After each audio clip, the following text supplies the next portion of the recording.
There's a powerful strategy that can level up your recruiting career, and my guest today has proven it works. I was hired 3 times by the same employer. You know why? They couldn't stop seeing my mug on LinkedIn. That's Anna Morgan, a recruiter who transformed her career by mastering personal branding. Over the past decade, she's gone from selling print advertising to becoming a sought-after talent acquisition consultant. In this episode, she'll take us through her process of building a personal brand that attracts both candidates and employers. When people see us having public conversations, they are going to trust to have private conversations. The more you give to others, the more comes back to you. From finding your unique voice to balancing personal and employer branding, Anna shares actionable strategies that any recruiter can use to stand out in the digital age. Whether you're just starting out or looking to level up your career, this episode will show you how to leverage the power of personal branding in recruiting. Welcome to Throw Out the Playbook, the podcast for recruiters tired of hearing that hiring is broken and ready to do something about it. I'm your host, Rhona Pierce. Let's dive into my conversation with Anna. Awesome. So let's rewind a little bit. And I always like to ask all of my guests, what initially drew you to talent acquisition? Great question. I was selling print advertising for a local publication, and I had just come out of a retailer, and I was like, I don't like doing this work. And I look up and there's a retail staffing agency above a pizza shop. And I walk in and I'm like, I don't have an appointment, but I would like a career that is anything except selling advertising. And I'm still friends with the office coordinator today. Her name is Nellie. And she was like, okay. And so she gets me an interview. It was with a firm called Apple One. They're still around, used to be a very big player in the market. And I got hired on the spot and I started learning recruiting from that day forward, where I was selling and recruiting and absolutely fell in love with it. Just being curious about people. I was like, wait, I get to talk about like with people and learn about them and then figure out where I could put them. Sign me up. That is so cool. And so many people come from sales into recruiting, others move from recruiting into sales. When did Yes. you realize like the importance of building your personal brand? I've always been I'm a Gen X with kind of a little millennial Gen Z interest in social media. And I always found recruiting fascinating. And I would, share things on Facebook primarily because I'm like, I want to remember this because these stories are wild. The people that I get to meet are wild. The situations that happen where temps don't show up, how I had to let someone go. And so I just organically started sharing little more humorous things than anything. And then it just kind of expanded from there. I ended up moving on to a more startup staffing firm where I helped build out their administrative, clerical, and transactional accounting department. And I joined LinkedIn in 2006. So primarily use LinkedIn as a business prospecting or hunting tool, but continued sharing some of those wins and successes and pictures of my employees that I would walk in on their first day. And before I knew it, several years have passed, and here we are today, being recognized for certain authority with LinkedIn and having coached hundreds of job seekers and helped organizations as well, amplify their employment brand. So it really just happened organically and really originally from a fun inspired place. We've got so many fun stories. Just any day, any random day in recruiting, there's always something that Uh-huh. stands out. That's a story that you can tell. Obviously, keeping confidentiality and people's privacy, but there's always something interesting. Never a dull moment in a day as a recruiter. Never. One of the situations we had, and I think that's how I also got into coaching, is that you would prep your candidates about the client and their hot buttons and what's important to them. And so you would coach them on some best practices, especially we were meeting people in the office, right? So you would see how they spoke, how they presented, what their style was. And so you would coach to some of those things. And we had one young lady that I don't know what her situation was, but showed up in essentially like a prom dress to an interview. But I'm always about it's better to be overdressed than underdressed. You've had wild stories. I think all recruiters say this. We should write a coffee table book about all the funny things that have happened. No one has done it yet. And I keep saying, like, I want to be the person to gather all these stories and create this coffee book. So, that's my other shiny object, fun project that I think I should do someday. So, It would be a hit. I've heard the "we should start a reality show" one. No one has started it yet, but no. that's also Well, I something think that would because do there's good. a potential bias. And there's a lot of things that go into being able to show up for an interview. And we've all been on the side of the desk looking for a job. I remember having to run to Kinko's and print out my resume on nice paper because I didn't have a printer.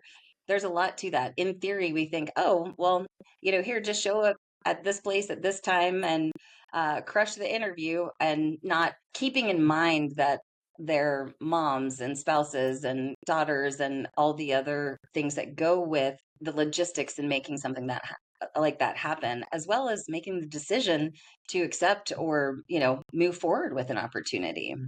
How has personal branding helped you build trust with candidates and with your clients as well? When people can relate to you, because leadership is relatable, and what we share on social media oftentimes is a highlight reel. But when you do get feedback that people are like, you're exactly like you seem online, that's a great sign. And when I have moved through these positions internally and externally and into entrepreneurship, you have people walk by your cube and say, I love what you're doing on LinkedIn. And you're like, I didn't even know that we were connected or that you were following me. It's elevated my internal brand equity. It builds trust with candidates. If they see you publicly having conversations and providing value, they're more likely to respond to your in-mail, to set up an appointment with you. And trust and relatability is what accelerates, opportunities for those job seekers to have conversations with the hiring managers. So being able to shorten that bridge of connection comes down to that personal brand. And when you're sharing information that's valuable as a coach, as a challenger, as a questioner and creator, and also sharing your journey, that because people love to follow you along. And so many like of my candidates have ended up being clients or hiring managers. So it's helped in a variety of different ways. I would say it's a little bit tough sometimes to measure with the candidate piece against, say, your peer that is not as active on social media. But the feedback that I've heard from the candidates, the messages that I've received post phone screen and follow up really speak volumes to building longer term relationships. And in recruiting, long term relationships, and especially if you're a niche recruiter, is extremely valuable. For me, kind of like what you were saying, you have people come and tell you like, "Hey, I saw what you're doing on LinkedIn." I'm an introvert, so I'm not the best at small talk and stuff like that, but as a recruiter, you kinda have to do that during an interview to, like, get the candidate comfortable. Yes. Anytime a candidate has seen, like, one of my videos or has seen some post, they feel that they know me. There's this Yeah. level of comfort that actually helps me not be in that, like, nervous, "Oh my gosh, I'm meeting someone for the first time." Because I think candidates don't understand that sometimes, like well, not sometimes, we are human. I know that I get nervous before an interview just because that's Absolutely. just And sometimes we're recruiting for roles that we've never recruited for. So, like, I filled a plant pathologist role last year, and I was like, how in the world am I going to get? I couldn't even pronounce a third of the words in the job description. So I was definitely nervous when I was getting on the phone with these very intelligent scientific candidates. And I just used humor and relatability. And I'm certain that my brand helped them relax with me. And then they also leveled me up by explaining it in easily understandable Anna Morgan terms. Yes, candidates are so much more open to give you grace. So I do mostly recruiting in the tech world. And yes, I am a former software engineer, software project manager, but I haven't coded in years. So basically, me talking to an engineer right now, I don't know any of the new things. I know it from a recruiter standpoint. I don't know it as a technical person. Maybe I can ask a few more questions, but most of the time I'm like, "Wait, can you explain this a little bit more to me?" But just because they've seen that there's that personal brand, there's that trust, they don't Right. feel the way that I see them Intimidated. treat other Mhm. people on the team, and they're like rude. It's like, "Well, you should know this." They're so open to be like, "Oh, let me explain this to you," type of thing. Yeah. Yeah, exactly. And then, being consistent on the platform, again, it just builds that know, like, and trust factor, which is everything in recruiting and in staying employed in recruiting as well, I believe. Yes. So, what steps should recruiters take if they want to start working on establishing their personal brand? It's a combo question, right? Like the advice that I would have for recruiters about like how to get started prior to how to start building their brand. Because a lot of recruiters are like, what am I good at? They need that clarity, right? So, what is your sweet spot? What's your lane? What's your niche? Like, list out the topics that you're passionate about. Think about the books you read, the podcasts that you listen to. What are you researching? Think about what you're doing outside of work, where you're volunteering. Do you coach a softball or baseball team? And then think about like, what is the legacy that you want to leave behind, like first? And a very basic exercise. I do this with job seekers and, encourage this of recruiters that are thinking about what is my brand. Text your past coworkers and bosses and say, hey, I'm working on my personal brand. What are 5 words that you would use to describe me? And then look for trends and then lean into those words. So, and start there, like have that clarity and then own it. Let those things be you and don't be afraid to showcase those things because back to the relatability factor is we could care less if you can recruit engineers, but are you a yogi? Do you drink coffee? And do you love dogs? I will definitely respond to your direct message, right? So I think that's step one, like how to get started. And then once you're there, you have to be able to tell that story. So have a profile that speaks to that. Start with your cover image. Your cover image can do so much for you. It's real estate. Have a headline that is SEO and search friendly, but also shows some personality and then engage. When people see us having public conversations, they are going to trust to have private conversations. The more you give to others, the more comes back to you. And my personal experience is I never saw myself as a creator. I had to take English 101 twice. I failed out of college in 96, finished my degree later. I was like, I'm never going to write as a professional or put out creative content. But here we are. And how I found my voice was by engaging with others. I found my voice in the comments. So if there's a recruiter that's like looking for that first step, comment on other people's content, give to them. The search bar on LinkedIn is powerful. Search up topics that you're comfortable talking about. I don't care if it's knitting. Find hashtag knitting on LinkedIn and go comment on that content. You're going to start to build community of people that are talking about the same things. And then you'll start to run into some of the same people in the comments, kind of like how you and I ran into each other on a shared post. And here we are. I'm like, huge fan, and then you invited me to your podcast, or I was recommended by 2 different people. So the commenting and engaging piece is such an underutilized aspect of the platform, and it's a very sustainable strategy. Not everyone has to be a creator.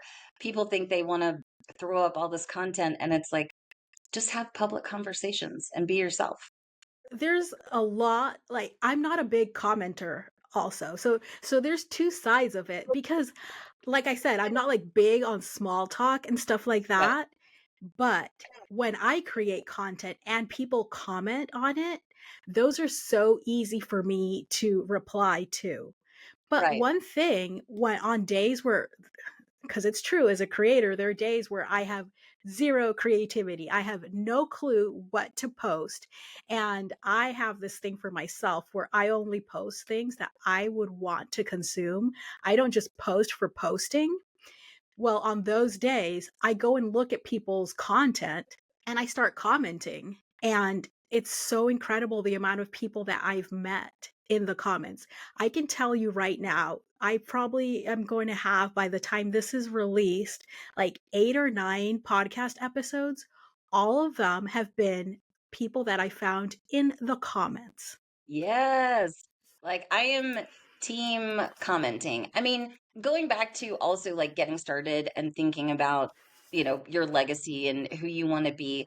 The other thing I think about, because people are like, I don't want to do self promotion. It feels braggy.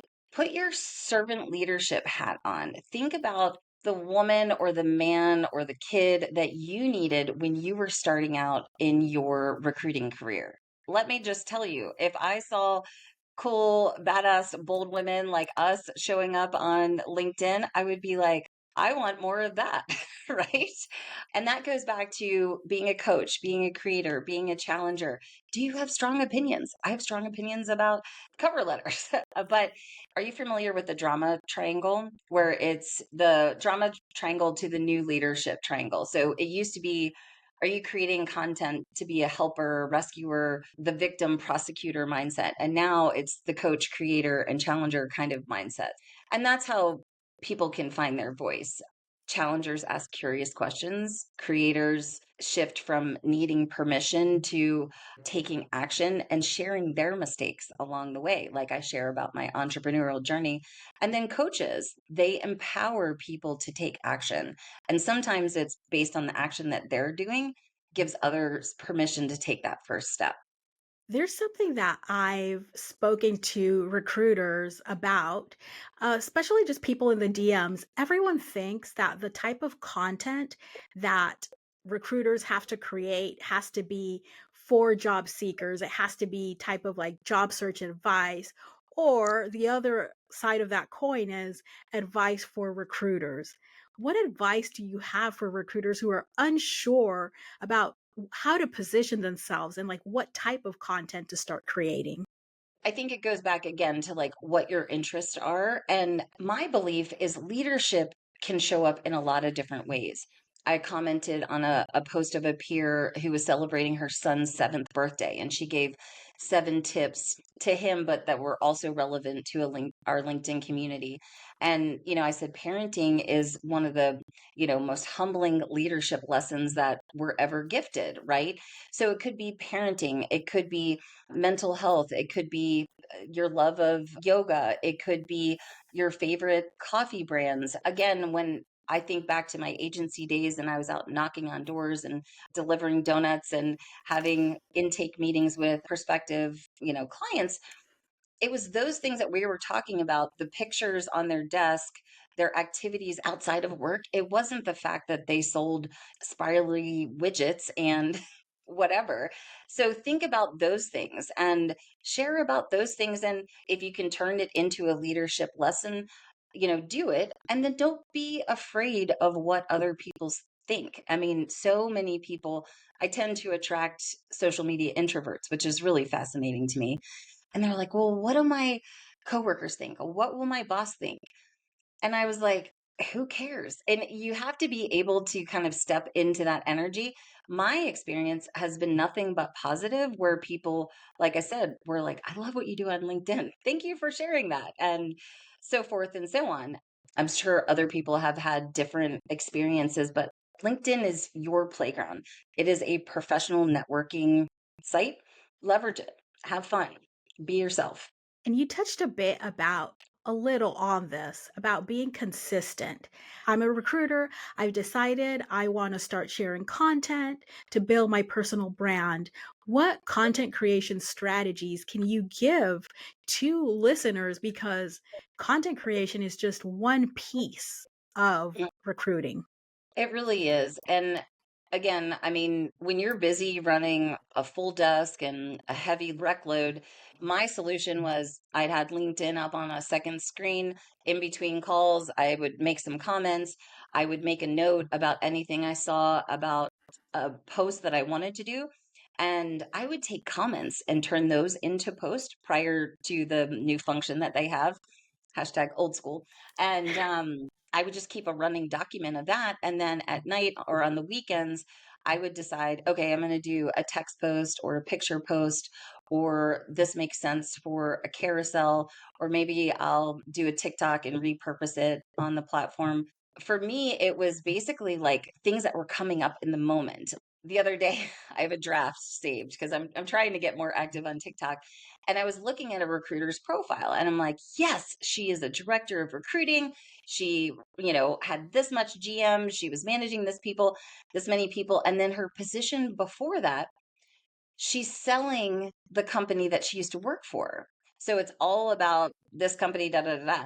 And so my thought was, I need to make a piece of content to tell recruiters to check their experience section, talk about what a badass they are, and stop marketing for their old employers. Bam. Like little things that would come up like that. Very cool. So, I'm sure you've ran into this, but some recruiters want to live a very private life and they don't really want to be out there on social media. Are Okay. there other strategies that people can use to build a personal brand if they don't want to be on social media? Okay, that's a really hard question, especially for someone that loves social media. Go to candidate-centric events. So, really try to find ways that you can do recruiting. Have your company sponsor events, certainly be involved in college recruiting or trade shows.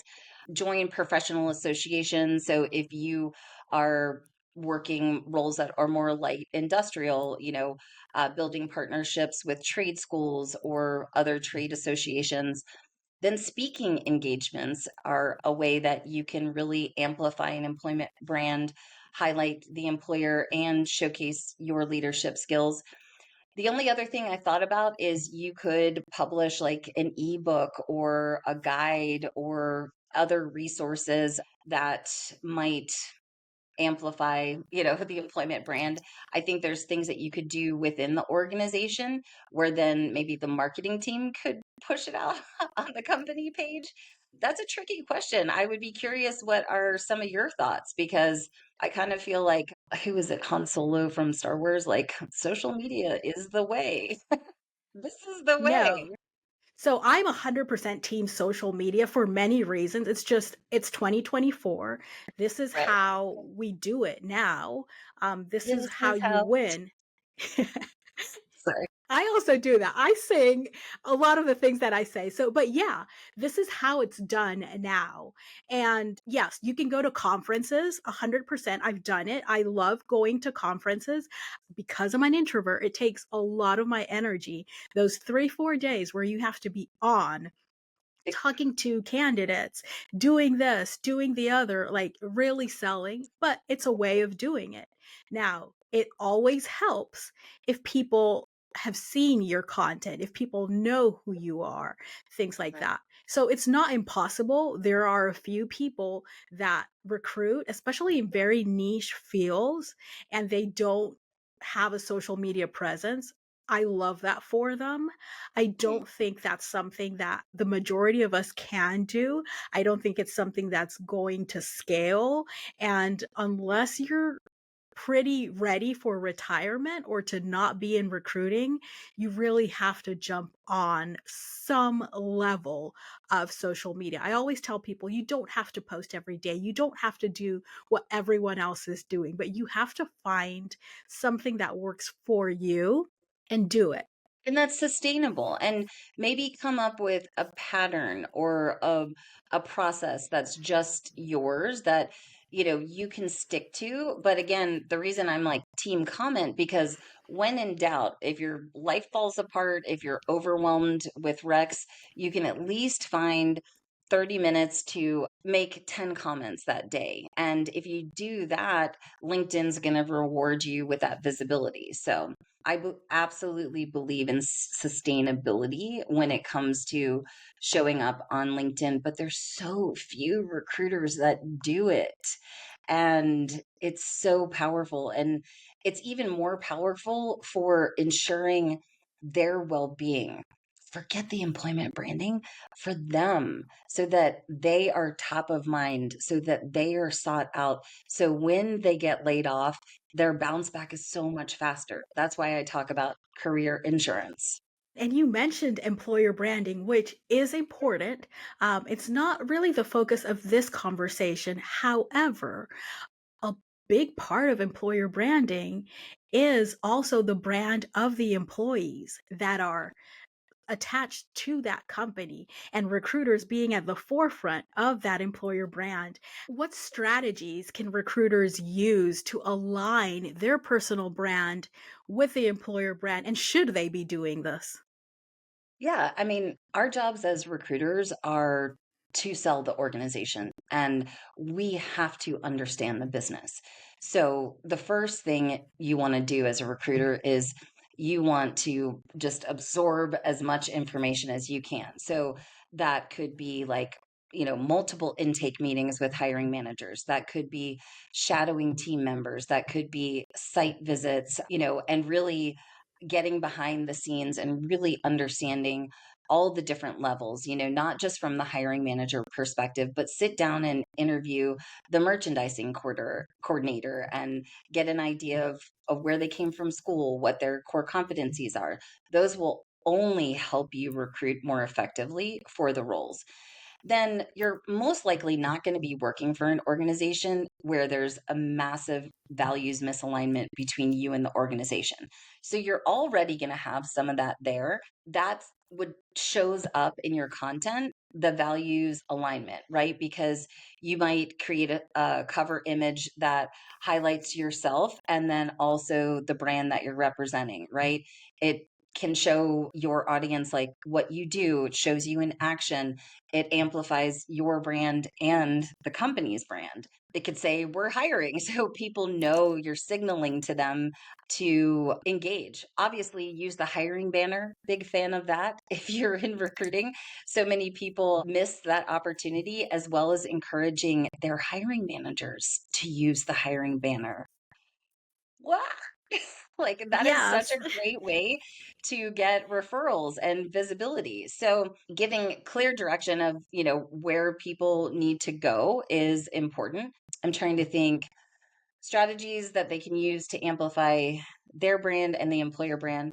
I mean, show yourself in action, record little micro pieces of content at company events, participate in the community outreach and different programs that the company offers so that your candidates and internal stakeholders see the melding of those values, and then ask for feedback and don't be afraid to get feedback of what your colleagues and your peers think.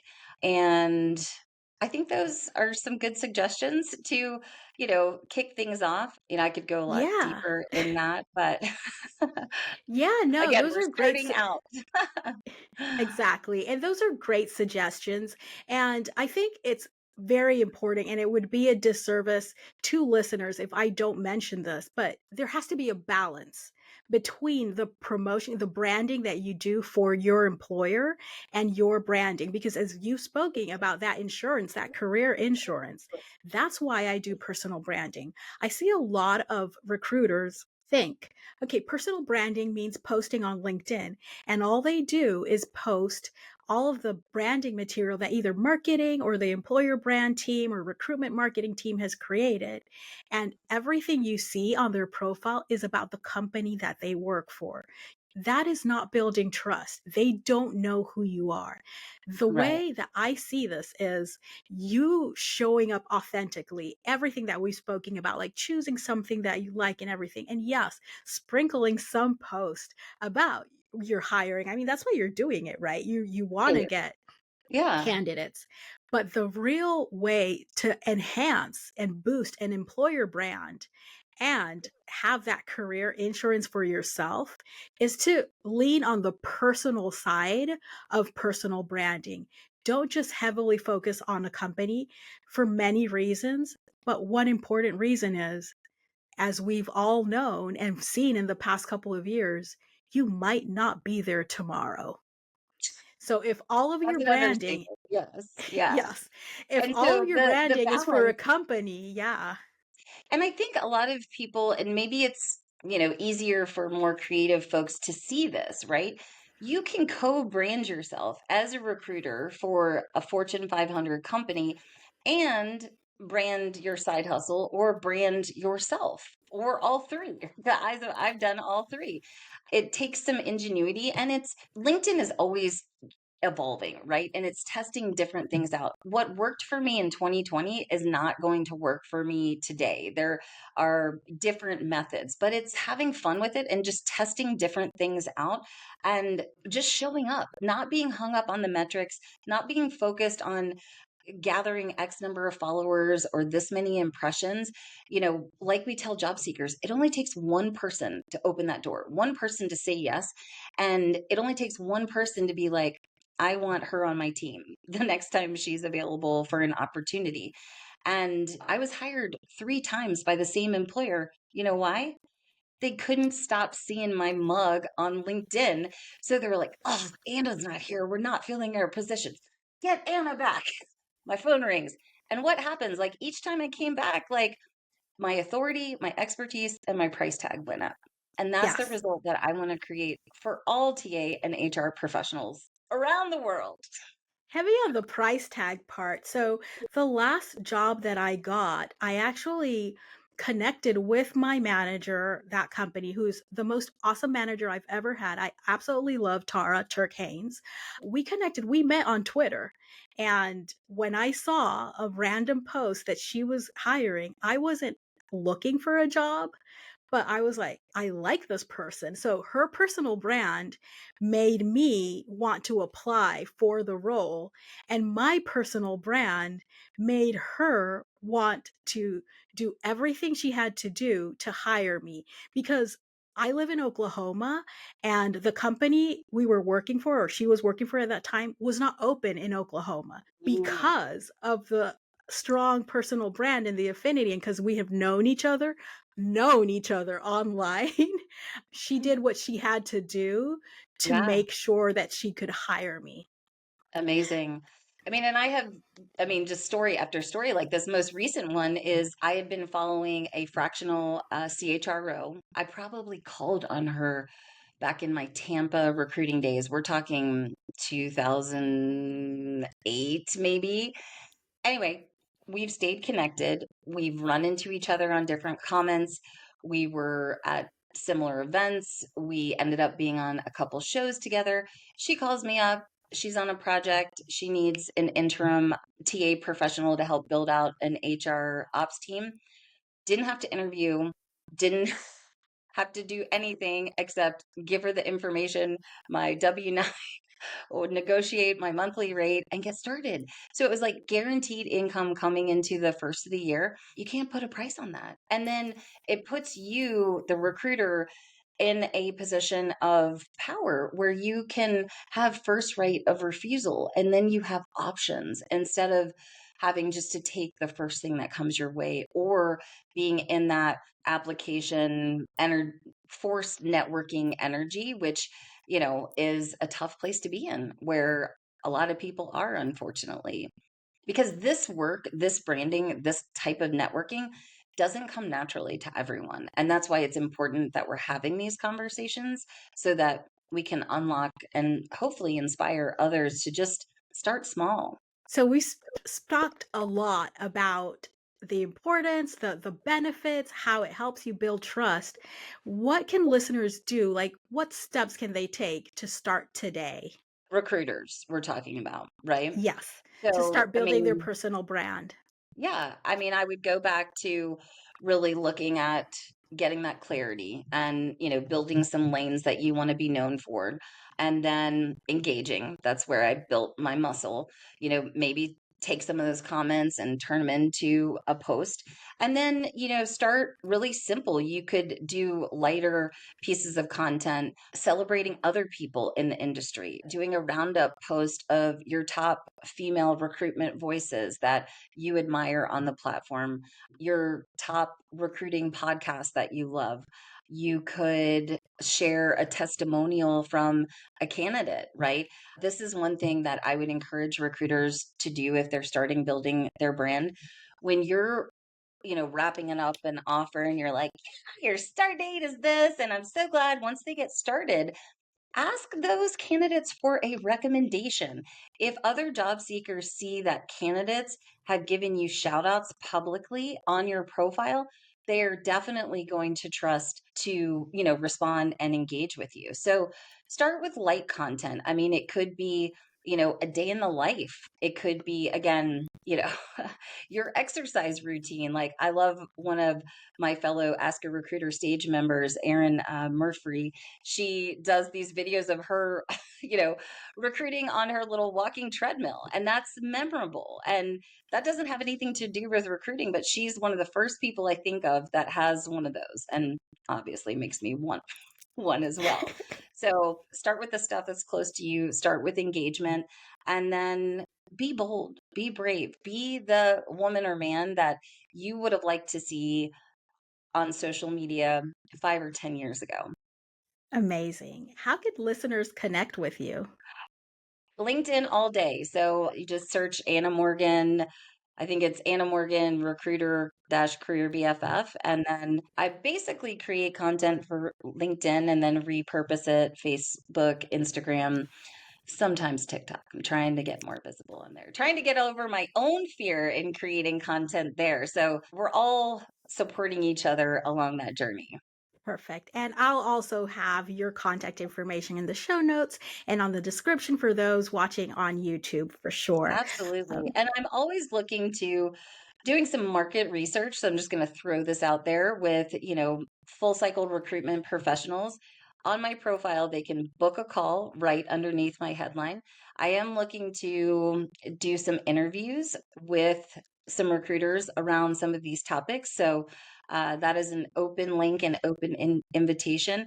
I'll not only support you in your search, and then we can wrap up with just a couple market research questions. So that'd be great. Perfect. And I'll also include that link in the show notes. Perfect. Thank you so much for being here today. This was an amazing conversation. Likewise, thank you for having me. And for those out there, messy action is better than perfect action. So, just start. And that wraps up my conversation with Anna Morgan. We've covered so much ground today, from the power of personal branding to building trust with candidates through authenticity. Remember, like Anna said, messy action is better than perfect inaction. Whether it's commenting on posts, sharing your experiences, or simply being yourself online, I encourage you to start building your personal brand today. It's the best insurance for your career. And speaking of building trust with candidates, I've got something special for you. If you enjoyed this episode and want to take your recruiting game to the next level, check out my free 7-day email course, Storytelling for Recruiters. This course teaches you how to proactively answer the questions that job seekers really want to know about your company. It's based on an anonymous survey I ran asking job seekers what they'd ask in an interview if they knew their chances of being hired wouldn't be impacted. To sign up, visit ronapierce.com/storytelling. The link is in the show notes. If you want to learn more about branding as a recruiter, check out episode 7, where James Ellis, an expert in employer branding, shares how to measure the impact of your employer brand and how to get management on board with your branding efforts. Thanks for listening, and I'll chat with you next week.